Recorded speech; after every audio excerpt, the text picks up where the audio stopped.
तो डार्ट का चैप्टर आगे बढ़ाते हैं। लेकिन डार्ट आज की जो क्लास होगी उसके अकॉर्डिंग हम जो टॉपिक्स कवर करेंगे that will be your object oriented programming. लेकिन बात ये भी है कि जिन्होंने पहले प्रोग्रामिंग पढ़ी है, नहीं पढ़ी है, भूल गए हैं, उनके लिए क्या है कि जैसे variable, data type, operator and loops, arrays, ये भी आपका बहुत इंपॉर्टेंट टॉपिक्स है।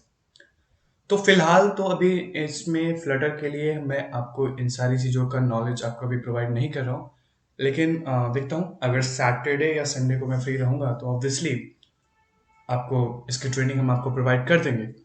बट फिलहाल अभी जो हम टॉपिक आपको पढ़ा रहे हैं that is your classes and objects, that is object oriented programming. जितने भी कॉन्सेप्ट्स हैं, अगर आपको ऑब्जेक्ट ओरिएंटेड प्रोग्रामिंग कॉन्सेप्ट्स के थ्योरेटिकल पार्ट्स पे जाना है तो मेरी पहले की कुछ वीडियोस हैं जिनमें मैंने ऑब्जेक्ट ओरिएंटेड प्रोग्रामिंग का डिस्कशन किया हुआ है।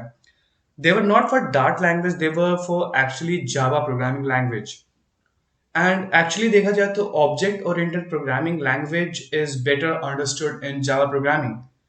लेकिन object oriented programming concept is not concept limited to any programming language.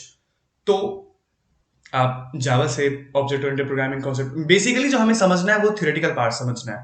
Practical obvious सी बात है कि it will be totally different in your dart language, right. So देखते हैं।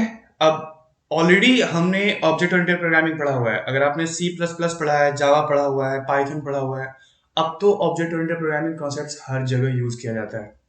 That is what I said. It is not limited to any programming language. Okay, so let's start with the topic here. That is object oriented programming. अगर हम topic चलो एक बार मैं revise करा देता हूँ कौन कौन से टॉपिक्स है। That is object, class, inheritance, right? Then we have polymorphism, abstraction. Spelling गलत हो तो देख लेना, ऐसा मैं कोई ध्यान नहीं दे रहा हूँ अभी फिलहाल। Abstraction and capsulation, right. So these were the 6 topics जो कि हमें ऑब्जेक्ट ओरिएंटेड प्रोग्रामिंग कॉन्सेप्ट्स में पढ़ने पड़ते हैं। एंड इसीलिए मैं वेरिएबल ऑपरेटर पे फिलहाल ज्यादा ध्यान नहीं दे रहा हूँ क्योंकि फ्लटर में उतना ज्यादा रिक्वायरमेंट नहीं होता है। लेकिन ऑब्वियस सी बात है कि जब लॉजिक बिल्डिंग की बात आएगी तो वहां पे आपको वेरिएबल्स, डेटा टाइप और बहुत सारी चीजों की जरूरत तो पड़ता ही है। बट फिलहाल जितना मैं अभी पढ़ा रहा हूँ उनके बेसिस पे आप फ्लटर एप्लीकेशन डेवलपमेंट शुरू कर सकते हो and there is no doubt in that. Okay, so let's start with the object and classes here. इनके थ्योरेटिकल पोर्शन के लिए अगेन आप जावा का जो प्रीवियस मेरा जो वीडियोस है आप उसमें जाके विजिट कर सकते हैं एंड वहां से ऑब्जेक्ट ओरिएंटेड प्रोग्रामिंग की थ्योरी आप पढ़ सकते हो। अच्छे ढंग से समझाया है, कोशिश करना समझने का। नहीं समझ में आता है तो प्लीज कमेंट में जरूर बताइएगा। Okay, and let's start with object and classes first. तो देखते हैं कि डार्ट लैंग्वेज में हम क्लासेस एंड ऑब्जेक्ट्स पे कैसे किस तरीके से काम करते हैं, क्या डिफरेंस है जो आपने सी प्लस प्लस में पढ़ा होगा या जावा में पढ़ा होगा। Let's start with the topic here. जैसे अगर हम जावा की बात करें तो जावा में पढ़ने के लिए हम यूज करते हैं क्लास। क्लास का नाम सपोज फिलहाल मैं टेस्ट रख दूं and let's start with it. Okay, I am going for winter season, right. So I am writing here winter and let's make some method here. Now remember, जैसे कि हम अगर जावा में पढ़ते थे तो क्या करते थे, क्लास, क्लास का नाम, public static void main string ask, right. So basically कहने का मतलब यह है कि हमें मेन मेथड की भी रिक्वायरमेंट होती है and what we can do is कि हमने यहाँ लिखा वॉइड मेन जो कि बेसिकली हम जावा में पढ़ते हैं, राइट। एंड हमने यहाँ पे लिखा प्रिंट और प्रिंट में लिखा winter is coming, okay, right. And that's it. Now, and that was the basic from your Java कि हम किस तरीके से classes बनाते हैं in Dart language और in any programming language, जिसमें कि classes में होता क्या क्या है, data members and member functions, right। तो यहाँ पे फिलहाल हमने एक function बना लिया है। Now, remember जब हम लास्ट क्लास कर रहे थे तो उसमें हमें अपने कोड को रन करना होता है। नाउ अगर मैं यहाँ से कोड को रन करने की बात करें तो जैसे कि हमने ऑलरेडी देखा था कि यहाँ से कोड मेरा रन तो होगा नहीं। तो रन करने के लिए यहाँ पे हमने देखा था कि जब हमने मेन मेथड लिखा था तो यहाँ पे एक ग्रीन एरो आ रहा था जहां से रन करने के लिए ऑप्शन दे रहा था। बट यहाँ पे आप देख सकते हो कि यहाँ पे आपको कोई भी ऑप्शन नहीं आ रहा है। अच्छा, एक और बात कि अभी मैं अगेन रिपीट करा दे रहा हूँ, रिवाइज करा दे रहा हूँ कि मैं एंड्रॉइड स्टूडियो में प्रैक्टिस करा रहा हूँ। हो सकता है एंड्रॉइड स्टूडियो में आपका इंटीग्रेशन कंप्लीट नहीं हो, तब तक आप डार्क पैड पे प्रैक्टिस करिए, राइट। अगेन अगर फिर भी आपका इंस्टॉलेशन नहीं होता है तो प्लीज बता देना, ताकि मैं इंस्टॉलेशन का एक सेपरेट वीडियो बना दूं। ओके, नाउ हम लोग कहा थे कि हमने यहाँ पे मेन मेथड बनाया, बट हम यहाँ पे इसे रन नहीं कर पा रहे हैं। So how to execute this, there is a problem, right. So how to resolve it, तो इसको रिजॉल्व करने का जो तरीका है, तो अब यहाँ पे दैट इज द डिफरेंस जो हमें समझना था। और एक्चुअली मैं आपको डार्क लैंग्वेज कंपैरेटिव स्टडी के अकॉर्डिंग पढ़ा रहा हूँ। कंपैरिजन करके पढ़ोगे तो आपको ज्यादा समझ में आएगा, क्योंकि बहुत सारे लैंग्वेजेस हैं, कितने सारे लैंग्वेज बैठ के हम पढ़ते रहें। तो बेटर है कि अगर हमें एक कोई लैंग्वेज आता है तो हम थोड़ा सा डिफरेंस करके, थोड़ा सा वेरिएंस समझ के हम कोई भी नया प्रोग्रामिंग लैंग्वेज समझ सकते हैं। फॉर एग्जाम्पल जैसे मुझे मेरा फेवरेट अल्लू अर्जुन है, ठीक है, तो मुझे तेलुगु या फिर और जो भाषाएं हैं साउथ की, तमिल वगैरह मुझे नहीं समझ में आती है। तो ऐसा जरूरी नहीं है कि मुझे तेलुगु या तमिल सीखने की जरूरत है, क्योंकि हिंदी डब्ड आता है, राइट। सो कहने का मतलब है, अगर हमें एक लैंग्वेज आती है तो बाकी सारी लैंग्वेज पे ऑटोमेटिकली धीरे धीरे पकड़ बन जाती है। सो किसी एक लैंग्वेज पे फोकस करते हैं। Now let's go ahead and let's try कि इसे रन कैसे किया जाए। अब रन करने का कोई ऑप्शन नहीं आ रहा है। So what is the difference between C++, Java and then your Dart language here is कि Dart language में, या फिर अभी जो एक रिसेंट एंड्रॉयड के लिए जो लैंग्वेज निकला था Kotlin लैंग्वेज, उसमें भी आपका मेन मेथड जो होता है वो क्लासेस के अंदर नहीं होता है। So what change is here is कि हम अपना मेन मेथड हमेशा क्लासेस के बाहर बनाएंगे, right. So you can see here कि जैसे ही मैंने मेन मेथड को क्लास के बाहर किया, आपका यहाँ पे ग्रीन एरो बटन आ चुका है। आप यहाँ से अपना मेन मेथड रन कर सकते हैं and you can see window is coming is printed here. But फिर क्लासेस का मोटिव क्या हुआ? Now remember what is a class. अगर हम क्लास की बात करें तो क्लास होता क्या है? सॉरी, क्लास का अगर डेफिनेशन अगर आपको याद होगा तो क्लास क्या होता है? That is, it is a blueprint of something that represents a particular behavior. Now जैसे animal is a class, तो human being can be an object, you can be an object, I can be an object, right? So if this is a class, तो इसके अंदर suppose this is my data member, that is my variable हो गया, and these are my functions here, right? So class क्या कह सकते हैं? Collection of data member and member function. अगर ये बहुत सारा बना दूं तो आपका वो एक क्लास हो जाएगा, राइट। सो यहाँ पे मेरा मेन मेथड तो हो गया। अब क्वेश्चन ये आता है कि हम इस क्लास का क्या करें। तो क्लास में ऑब्वियस सी बात है कि डेटा मेंबर कुछ तो उसका फीचर होना चाहिए ना, प्रॉपर्टीज तो होनी चाहिए ना। तो हम यहाँ पे एक सिंपल मेथड बनाते हैं एंड मेथड में लिख देते हैं प्रॉपर्टी, एंड प्रॉपर्टी में हमने यहाँ लिख दिया ओके। सो अगेन यहाँ पे हमने कुछ प्रॉपर्टीज लिख दिया, सपोज वेलकम,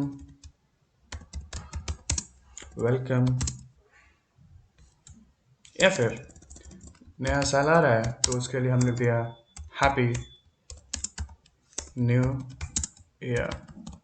ओके, नाउ हमें हैप्पी न्यू ईयर को प्रिंट कराना है, बट क्योंकि हमारे पास यहाँ पे मेन मेथड में से अपने क्लास को किस तरीके से कॉल करते हैं, देखो हमारे पास क्लास है, उसका एक प्रॉपर्टी बन गया। इस तरीके से हम number of functions, number of variables बना सकते हैं, राइट। बट पहले हम अगर एक को कॉल करना सीख लें, so obviously it will be done. Now, if you have to run, you can only run the main method here, not the class. So how to link it? So अब यहाँ पे काम आता है कि जैसे अगर मुझे इस क्लास को रन करना है, तो क्लास को रन करने के लिए जैसे हमने एक जनरेटर देखा है, तो जनरेटर के लिए एक हैंडल जरूरी होता है रन करने के लिए, राइट, है ना। Okay, that's very bad diagram, but कोई बात नहीं, समझते हैं इसको कि ऑब्वियस सी बात है कि हमें इसे रन करने के लिए एक हैंडल की जरूरत पड़ेगी, है ना। So let's go for it. So इसे बनाया जाए, है ना। Let's make this. सो यहाँ पे आपका काम आता है कि अगर आपका क्लास बना हुआ है और आप उस क्लास को कहीं और यूज करना चाहते हो, कहीं पे कॉल करना चाहते हो, so that comes the picture of object. तो ऑब्जेक्ट क्या होता है? It is an instance of a class, right. जहां से आप अपने क्लास को इंस्टेंशिएट करते हो। Now remember how to create object in your Java programming. तो ऑब्जेक्ट बनाने के लिए क्या करते थे कि हमने यहाँ पे लिखा winter w, that is reference variable, is equal to new and then winter। अभी जैसा मैं बता रहा हूँ उसे देखते जाइए, हम इसमें चेंजेस को समझेंगे। एंड हमने यहाँ पे लिखा w dot and then we can directly call a property and that's it we have created our object। and let's check कि हमारा जो क्लास है वो कॉल हुआ कि नहीं। and you can see here कि happy new year is printed, it means कि हमारा जो क्लास है उसकी प्रॉपर्टी हमारे मेन मेथड से कॉल हो चुकी है। But again this is your dart language, तो इसमें नया नया क्या है, खास क्या है, वो समझते हैं। तो उसे समझने के लिए हम क्या करते हैं कि सब सारी चीज़ सेम रखते हैं बट थोड़ा थोड़ा चेंजेस करते हैं। लाइक वाइज मैं एक काम करता हूँ, इन दोनों को ही चेंज करके आपको दिखाता हूँ ताकि ये दोनों भी रहें और आप इसे भी समझें। So I'm just copying this both of them and I'm just changing the things here। जैसे सबसे पहली बात ऑब्वियस सी बात है कि वेरिएबल, दो वेरिएबल का नाम सेम नहीं होता है, तो हमने थोड़ा सा वेरिएबल का नाम चेंज कर दिया ना। हमें यहाँ पे विंटर, जो कि हमारा जनरली जावा में जब हम पढ़ते तो कहता है कि आपको अगर क्लास वेरिएबल स्टोर कराना है तो ऑब्वियसली बात है क्लास का नाम यहाँ पे पास करना होता है, या फिर यहाँ पे इंटरफेस का नाम पास करना होता है, जो कि हमने जावा में पढ़ा था। बट यहाँ पे रिक्वायरमेंट नहीं है। यहाँ पे अगर आप सिंपल वैर लिख दो, जिस तरीके से हमने लास्ट क्लास में देखा था कि वैर लिखने पे आपका वेरिएबल डिक्लेयर हो जाता है। अच्छा, कॉटलिन में एक और चीज होती है, दैट इज वैर की जगह पे वैल भी होता है। लेट्स चेक कि वैल एग्जिस्ट करता है कि नहीं। Val x is equal to 5, no there is nothing like val here, but var will obviously work, right? You can check it here that it's not working. If something is not working, it means there is not present.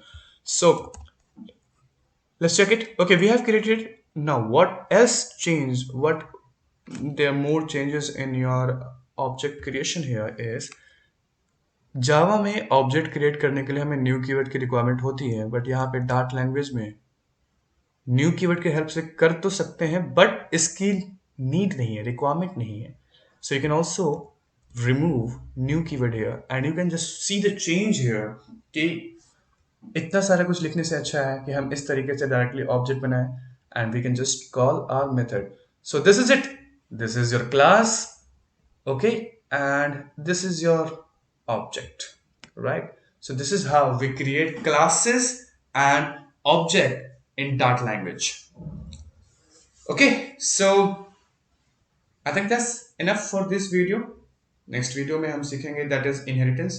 मैं थोड़ा short रख रहा हूँ ताकि आप बस main चीज़ों पे फोकस कर सको। एंड ऑब्वियसली बात है जितना ज़्यादा शॉर्ट वीडियो रहेंगे उतना ज़्यादा आपको चीज़ें क्लियर होंगी, right? You can just repeat this session and जो भी चीज़ें नहीं समझ में आती हैं, कोई भी अगर डाउट हो तो प्लीज़ ज़रूर कमेंट करें। Okay, so that's it. Okay, so that's my classes and object. Next class में हम इनहेरिटेंस, पॉलीमॉर्फिज्म कवर करेंगे। ओके, सो लेट्स चेक क्या क्या डिफरेंसेस हैं इन योर डार्ट लैंग्वेज।